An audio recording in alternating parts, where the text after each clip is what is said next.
যুদ্ধ কিংবা সংঘাত নয়, সমাধান খুঁজে পেতেই নয়াদিল্লি ও ইসলামাবাদের সামরিক নেতৃত্ব একযোগে বেছে নিল আলোচনার পথ।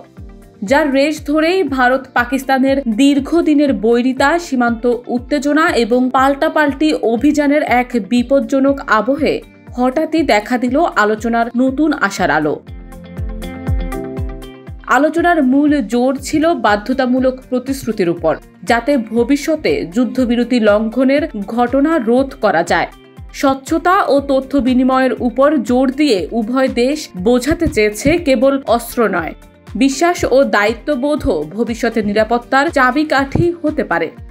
সোমবার দুই দেশের সামরিক অভিযানের মহাপরিচালকদের সরাসরি ফোন আলাপের মাধ্যমে এমনই বার্তা উঠে এসেছে। তবে পেছনে রয়ে গেছে পেহেলগামের সেই সন্ত্রাসী হামলা, যার পরপরই দুই দেশ নিজ নিজ সামরিক অভিযান শুরু করে, অপারেশন সিন্দুর এবং অপারেশন বুনিয়ান উল মারসুস। 4 দিনের মধ্যে ক্ষেপণাস্ত্র ও ড্রোন হামলায় নিহত হয় বহু সৈনিক ও নিরীহ নাগরিক। সেই রক্তাক্ত পর্বের রেশ এখনো মুছে যায়নি। তারপরও আন্তর্জাতিক চাপ ও কূটনৈতিক মধ্যস্থতা, বিশেষত যুক্তরাষ্ট্রের সক্রিয় ভূমিকা, দুই দেশকে একটি যুদ্ধবিরতিতে সম্মত হতে বাধ্য করে। যদিও এরপরও একে অপরের চুক্তি লঙ্ঘনের অভিযোগে কাঠগড়ায় দাঁড় করানো হয়েছে, তবুও যুদ্ধবিরতি ঘোষণার প্রথম 24 ঘণ্টায় সীমান্তে পরিস্থিতি ছিল অপেক্ষাকৃত শান্ত। ইতোমধ্যেই ভারত তাদের 32টি বিমানবন্দর পুনরায় চালু করেছে, পাকিস্তানও খুলে দিয়েছে আকাশপথ। সীমান্তে ধীরে ধীরে স্বাভাবিকতা ফিরে আসছে।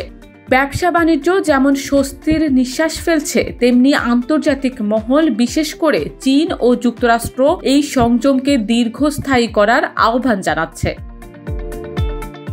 সোমবারের ফোনালাপে ভারত ও পাকিস্তানের সামরিক কর্মকর্তারা সরাসরি আলোচনায় বসেন এবং যুদ্ধবিরতির শর্তাবলী ও বাস্তবায়ন নিয়ে বিস্তারিত আলাপ করেন। 1 সপ্তাহের মধ্যে এটি ছিল উভয় পক্ষের প্রথম সরাসরি আলোচনা। পাশাপাশি ভবিষ্যতে আলোচনা চালিয়ে যাওয়ার আগ্রহ প্রকাশ করেন পারমাণবিক শক্তিধর দুই দেশ। নতুন আলোচনার তারিখও শীঘ্রই জানানো হতে পারে। এদিকে আন্তর্জাতিক মহল, বিশেষত চীন ও যুক্তরাষ্ট্র, উভয় দেশের মধ্যে একটি স্থায়ী যুদ্ধবিরতি এবং উত্তেজনা হ্রাসের পদক্ষেপকে আরও জোরদার করার আহ্বান জানিয়েছে।